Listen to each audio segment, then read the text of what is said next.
The podcast you're about to listen to may contain random lines from musical theater, terrible attempts at regional accents, and a sincere discussion about mental health. You have been warned. Are you ready to start singing with your feet? Formidable. Allez, c'est parti.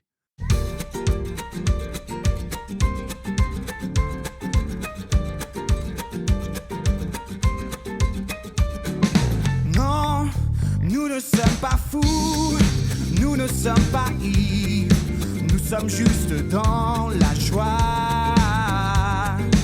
Une joie profonde, nos cœurs elle inonde.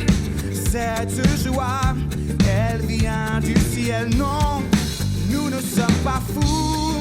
Welcome to Sing With Your Feet, the podcast in which your wardrobe becomes more than just a bit player in the fairy tale of your life. The podcast in which we learn to take a look at our pickiness and perhaps, in so doing, bring healing to uncomfortable chapters of your life. The podcast in which we consider how what we wear makes us feel and how that can help us make better decisions in the future. My name is Lily Fields, and I'm going to be your fairy godmother for the next half hour or so. Now, Lily, that's you. You sound like a slightly tipsy Scarlett O'Hara, Sumi. I don't want to think about my wardrobe. I hate thinking about clothes. Besides, you are the fairy godmother. Aren't you just supposed to go bippity-boppity-boo and wave your magic wand and make all my dreams come true? Would it were so easy, my country bumpkin. As a fairy godmother, it is very much my work to be concerned about clothes. I love clothes. I've always loved clothes. But I'm not here to give fashion advice. That is way, way, way outside of my wheelhouse. But I do know something about the power that what we wear on our bodies has over how we think. The power of making all your wardrobe dreams come true lies in your hands. And I'm going to suggest that by building one easy routine into your day, you might just be able to impact how you feel about your future. Perhaps not immediately your long-range future. I mean how you feel about tomorrow. And tomorrow by how you feel about the next day and the next day and the next day. And by developing mental pathways that are as simple as having to do with what you wear, you can start creating a more positive outlook about your future. A more positive outlook on your future that can help you start imagining reaching out and daring to do things you wouldn't have done before. And this can start looking like living your ideal life. Remember, we do everything in baby steps here. In this case, it starts with choosing what you're going to wear the day in advance, like the night before. Oh, we'll take it slowly, and we're going to look at some research. And believe it or not, there really is research into this. Oh, lovely. Lily's going to cite research. And I have never been so offended. Did you call me picky, Lily Fields? I'm choosy, perhaps. I like what I like. I don't like what I don't like. Les goûts et les couleurs, as they say in French. Even you should understand that. Ah yes, the famous les goûts et les couleurs, ça ne se discute pas. That argument.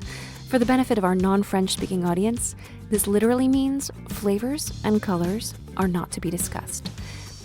It is a fancy French way of saying to each his own. And when it comes to debating colors and flavors, I'm in agreement with you. I'm not asking us to debate color or flavors or likes or dislikes.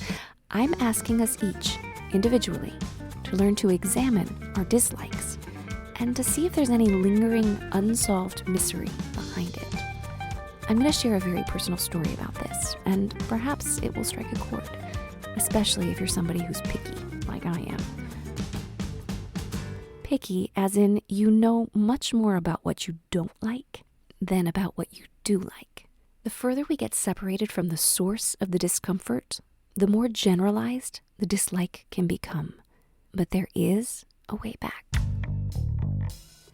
This would be a very good time to remind you that we're talking about issues that can reach back deep into our past. Often, this dislodging of feelings and memories can have implications on our mental health, and I want you to get professional help as you comb through your memories and your likes and your dislikes in an effort to make peace with your present. Professional, competent mental health support is just a Google search away, but it can mean a lifetime of freedom from self-defeating thought patterns, recurring relationship woes, and depression, please, please, please get professional mental health support. Yes, fairy godmother, I will get support when I need it, but no, that's all I needed to hear. Now, Lily, do you really think I'm going to buy all this falderall and fiddly-dee about likes and dislikes and how what we wear influences my thoughts? You may not believe me, country bumpkin, but your wicked stepsister, Lila, she has a story, a funeral story, of course, that will illustrate the power of what we wear on how we remember specific events. If you don't believe me that we can impact how we feel and how we remember, try believing your wicked stepsister. In 2021, I undertook a challenge to purchase no new clothes for 1 whole year. For someone who loves clothes, this was no easy task. I did it because in December of 2020, I had a little voice in my heart that whispered, you need to stop throwing money at your self-worth problems. My problem, you see, was not that I owned too many clothes or even that I was feeling a particular virtuous duty to contribute less to the global circuit that is destroying the environment and the lives of those who make our clothes for pennies on the dollar. No, my problem was that as I exited my postpartum depression in November of 2020, I found that I had developed some kind of very, very, very bad habit. That habit was that I tended to talk to myself very badly. I said things to myself that I would never say to another human being.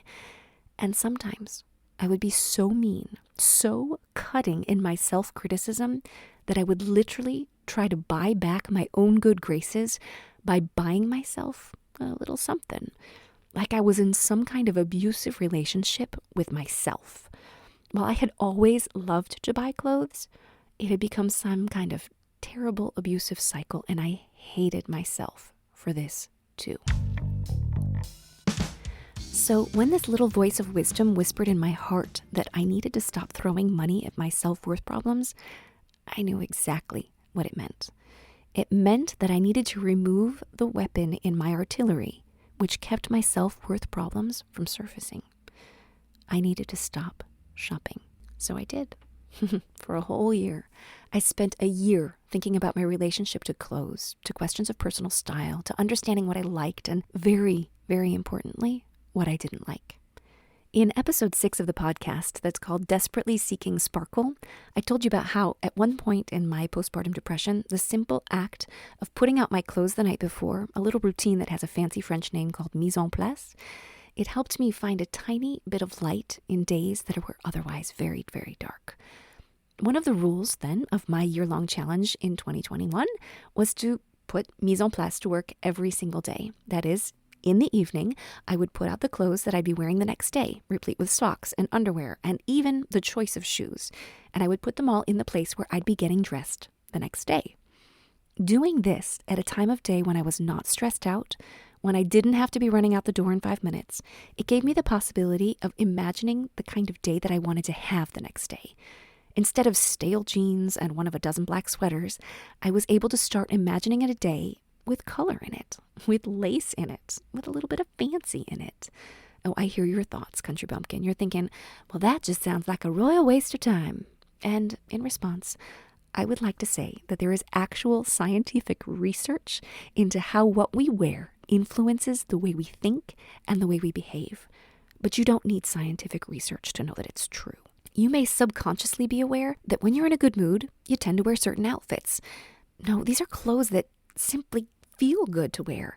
Whether they're a certain fit or a color or a material, these are clothes that are go-to feel-good clothes. On the other hand, when you're feeling low or less motivated, you might gravitate towards the same stale jeans and black sweater, or insert your go-to low-motivation outfit here, sweatpants, yoga pants, pajamas, a muumuu. If you haven't noticed this, I would highly recommend, just even for a week, paying attention to your mood and what you wear.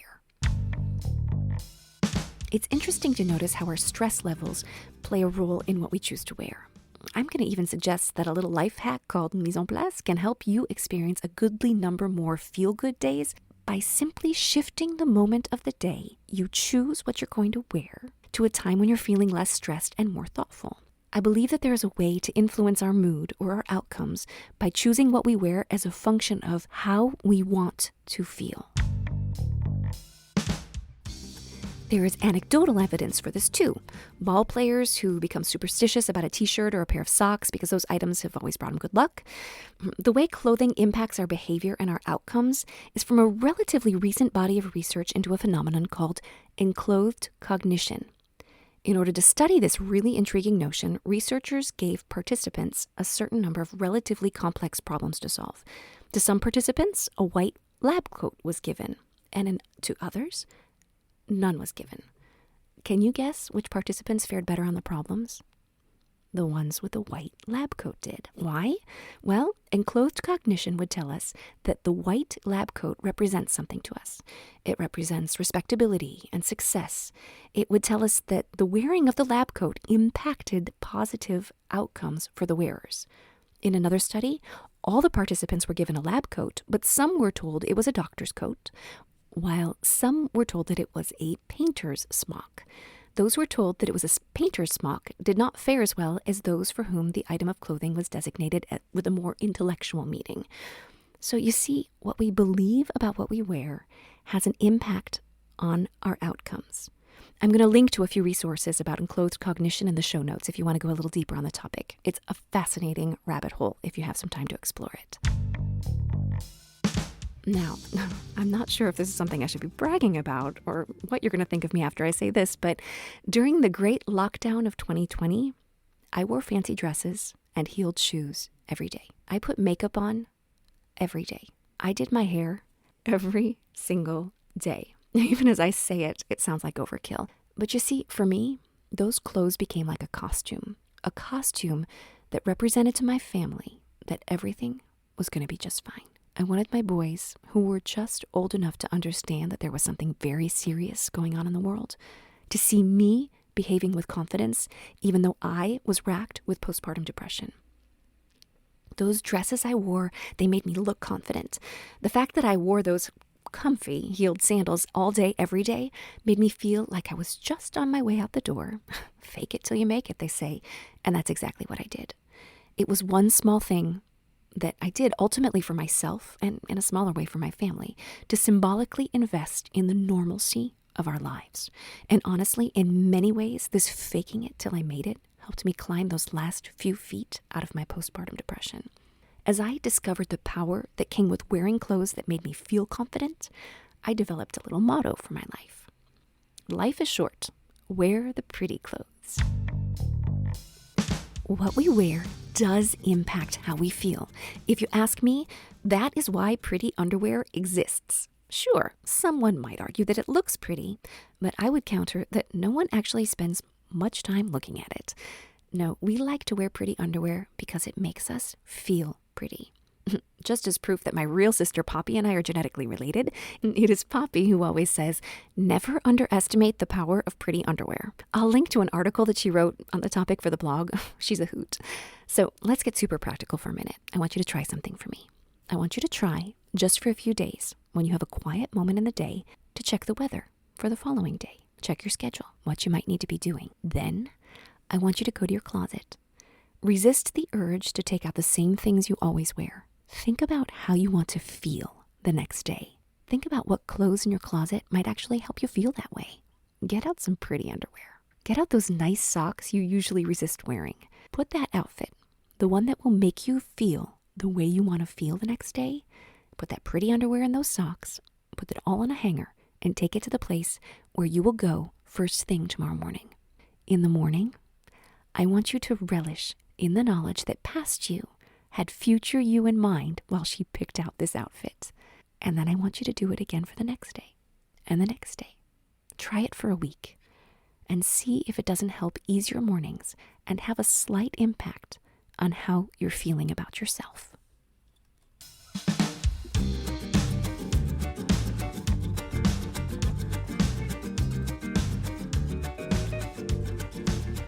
Once, a million years ago, my father gave me a Christmas gift I will never forget.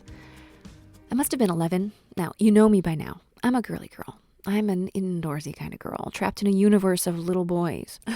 Prior to having little boys, aside from an inexplicable fanaticism for the Tour de France, which has slightly more to do with my love of France and of extremely attractive men's legs than it has to do with biking, I had zero interest in athletic endeavors. However, my father decided to give me ski clothes, and not just ski clothes, but purple ski clothes. I do not doubt that he dropped a lot of money on that ski outfit, but A, I had never been skiing, nor had I any intention of skiing, and B, there was nothing girly about those ski clothes. C, they reinforced my adolescent belief that my father knew absolutely nothing about me, and D, they were purple, a color I hated with passion. Now, I'm 44 years old. I recognize how ungrateful those reasons for disliking the gift I had been given were. I was ungrateful, but I was lucid. When I did not show the appropriate gratitude for the ugly, purple, useless to me ski clothes that my father gave me, he got angry. If I were to look at the situation, who was in the wrong? I mean, me, because I didn't want an expensive gift that I would never use, or my father because he bought it for me and then got angry because I didn't like it. Both of us, I suppose. But here's what I know. For someone who loves color as much as I do, I certainly have some really strong opinions about the color purple, don't I? It took me years to get down to the very visceral sense of distaste that I have carried about that color. It's a distaste that borders on pathological. I remember in 2017 arriving for a concert in which I would be performing and seeing that the background was lit up in purple and feeling irrationally angry about it. The good news was that since I was performing, I didn't have to look at it. I probably would have left if I did have to look at it. When things like that happen, it's never anodyne now, is it? When I had some time after that experience, I tried to rack my brain to come up with why. Why did I hate that color so much? Now, I'm going to discuss a rather uncomfortable memory which involves going to the gynecologist's office. I'm not going to go into graphic details, but if you'd rather not hear it, go ahead and skip forward about 3 minutes. Purple is born of two colors that I love very, very much, blue and red. Purple is supposedly a royal color, historically precious because it was made of rare and expensive dyes, and yet it skeezed me out. So why? What was it that the color purple stirred up in me that felt a whole lot like rage? I didn't really start examining this question until 2020, and even then, I spent days trying to figure it out. I would let my mind wander through the day. What was my earliest memory of the color purple? That was easy. I had a cute little smock dress I think my mother made for me, one I called my ribbon dress. It was so cute. That memory of the ribbon dress, it clearly happened before whatever had set the stage for the purple-related rage. Then I started to remember another piece of clothing that was purple. I was 9 or 10, so this would have been 1987 or so. I had a favorite purple dress. It was stretchy and fun and had a little mock turtleneck, and I always felt so fancy wearing it. The girls in my family are genetically prone to experiencing puberty at a frightfully young age, and I got my period very, very young. I had a few irregularities around that time, ones that required a visit to the gynecologist. I was inadequately prepared for what I would experience there at the hands of the doctor. It was too much for a child to understand. What I remember was that as I sat alone in the examination room after the humiliation and discomfort of being examined, and after being told that I could get dressed, I cried. I cried a lot. And I remember very, very, very clearly that I picked up that purple dress to put it back on. Now, as an adult, I think back on that experience and it still brings me to tears. That poor child. She had been told what to do and she did it. But it left her feeling violated. For a child who'd always been eager to be agreeable, nothing had never felt this awful before. I am an adult woman, not a 10-year-old girl freshly examined by a gynecologist. I have had babies, for heaven's sake, but the damage those few minutes of uncompassionate medical examination did to my soul has lasted a lifetime. I needed to sit down and write a letter to that little girl and tell her that she was right to be scared and right to feel violated. The adults in her life should have prepared her better. She did nothing wrong, and that the humiliation she felt was not a reflection of who she is. I needed to tell her that she is going to grow up to be a nice lady and that this experience would not define her.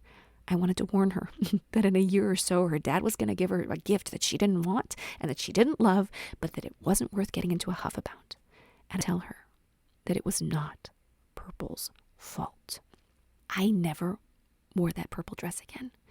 It was a piece of clothing that took on the stench of a terrible, traumatizing memory.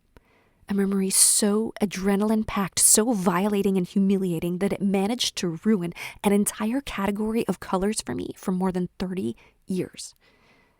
The timing just worked out that my father's gift of the purple ski clothes would have come on the heels of this awful, traumatic childhood experience, and he could not possibly have known. In August of 2020, my wonderful friend Aline was decluttering her closet, and it was then that I inherited my amazing petticoat collection. On that day, however, I turned down a vigorously purple petticoat because I hated purple that much. Shortly thereafter, in November of 2020, just after the election of Joe Biden and Kamala Harris, I was so relieved to see that my country hadn't lost its collective mind again that I did something crazy. I bought a purple scarf. No, it's more like an eggplant scarf. It seems like a small thing, but as I've said, purple is a color that has, for more than 30 years, managed to make me feel sick to my stomach. So me choosing purple was a really big deal. I bought it, and I wore it as a gesture of unity and hope for the healing of a very divided nation. Healing is a choice. Sometimes our clothes can help us do that. Maybe even that small effort of choosing to buy something purple was preparing me for the day only a week or so later when I would wake up feeling like myself again. I would wake up knowing that my depression had dissipated. I'm not saying that the getting to the bottom of my problem with the color purple solved everything, but I am saying that these things happened in very quick order. When a feeling is that strong, then there is some healing that needs to be done, and it's worth it to scratch the surface. The fact that there was a color, and it is so random, isn't it? A color that I felt so strongly about is something that I could have lived my entire life without examining, but I am so glad I did. Again, I'm not saying that there was a relationship between my postpartum depression and the experience that I had as a child at the hands of a gynecologist, but I have to believe that there was some healing that needed to happen from that experience, and that there was power in remembering. When your dislikes are so strong, it is worth listening to what your heart is saying. Ask yourself some questions. Be compassionate with yourself. Be curious about yourself. From now on, for me, purple is the color of compassion. It is a color that no longer stirs rage up in me, at least. It is a color that even brings me some joy when I see it. And just for a quick digression, rage and joy are not opposites. They are both very intense emotions whose triggers are often keys to what is going on in the depths of our heart. Be aware of these, rage and joy. Be curious about them. Be compassionate with yourself. Your wardrobe is full of little secrets to healing your past. Be willing to do the work, and you might just add a new color to your palette too. Alors on chante, on danse, on fait la fête, comme Look, your wicked stepsister is here for a visit. Lila, the floor is yours. I am the wicked stepsister. That is not a glamorous role, so at the very least, I think I deserve some perks. Here's my requested perk. I want to talk about myself again. Okay, it's not really a request, it's more of a warning. I am going to talk about myself again. I'm going to start right now. So here's the thing. I have watched Cinderella quite a few times, and I am pretty sure that her stepsisters had some pretty fancy fashions going on. Full disclosure, I am not a fashionista. Clothes are so not my passion. I actually don't even buy most of my clothes. But fortunately, I have a friend who sparkles. My son says that if she was an inanimate object, she'd be a bedazzler. And he is so right. So instead of me being forced to shop, she buys me a pile of clothes, usually name brands from Goodwill, because though I am not a fashion maven, I do appreciate a bargain. So she brings me options and I choose from the pile. That is my relationship with clothing. So even I find it a little odd that I want to talk about clothes. So just bear with me. I was recently writing about my grandfather's funeral. As I thought about the details, I realized that I couldn't remember many of them. I remember the feel of the event. I remember where I sat. I don't remember what was said, what I ate, what I drank, but I do distinctly remember what I wore. At some point in the midst of the chaos that comes with death, my mom, a little sidebar here. Just to be clear, she is not the wicked stepmother. I'm not sure exactly how the relationships work, but I just want to be very clear. My mom is not the wicked stepmother. Okay, back to the story. In the midst of the chaos, my mom and I took a trip to Macy's. She wanted to buy us new outfits for my grandpa's dinner. After much fussing and fretting, she settled on a chocolate brown skirt with a slightly fuzzy pale pink cowl-neck sweater. She looked good, soft, welcoming. I chose a black pencil skirt paired with unexciting black Mary Jane pumps and a long-sleeved, kind of raspberry-colored structured blouse with pinstripes. It was businesslike.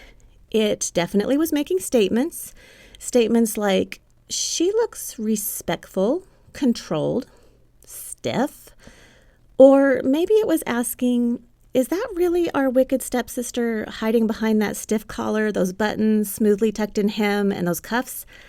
I don't recognize her. Why in the world was I wearing that? I really, really dislike all of those things. Well, not the Mary Janes or the pencil skirt. Those are fine. But the blouse? No. I feel like collars choke me even if the buttons don't go all the way up. I don't care for structured fabric. It's not comfortable. I don't like my shirts tucked in. I don't like long sleeves, especially with button cuffs. They feel claustrophobic. And the color. No. So why would I pick something so not me? So uncomfortable? I really don't have the answer to that question. Remember, I'm a wicked stepsister, not a therapist. But I do have a theory, and it goes like this. I think I made my outside look exactly like what I was feeling on the inside. I was uncomfortable. I did feel claustrophobic. I was stiff. I was trying to keep my emotions buttoned up. I had inadvertently found clothing that spoke for me. I wonder how I would have felt that day if I had worn a pretty floral wrap dress, emerald green to make my red hair pop. Had I worn something that made me comfortable, something pretty and soft, would the emotions I had been struggling to contain have been soothed by the playful scallop of a ruffle detail? How did you choose what to wear today? Did you choose it because you love it? Because it makes you feel something positive? If so, bravo, good for you. Did you choose it simply because you own it? Because it was hanging there? Are you comfortable right now, or is something tugging? Are you constantly readjusting? I bet whatever you're wearing right now is telling a story. What story do you want to tell? Are your clothes supporting or undermining your efforts? And before I go, in amongst these fashion quandaries, I'm going to ask one tiny little death question. It's a question I actually ask people. In your ideal death, what are you wearing? Give it some thought. You may be surprised what you learn about yourself. Lila, thank you so much for bringing it home with that amazing example. You'll find in the show notes a link to Lila's work and her consulting firm called Leaving Well End-of-Life Planning. All of her resources are as thought-provoking as that story. You should really check them out. We didn't talk a ton about it today, but we are here to start pursuing our ideal life together. And we want to talk about who we are in that ideal life. And there is a perfect place for you to come do that with us. It's our private Facebook group that's called You Are Not Done Sparkling Yet. For 6 weeks, we are looking at the different themes of the ideal life and asking ourselves the questions that are going to help us start making practical, everyday progress towards living our ideal life. It's not professional mental health support, which remember, you should get if you need it, but we are community. cheerleaders for one another as we pursue our ideal lives.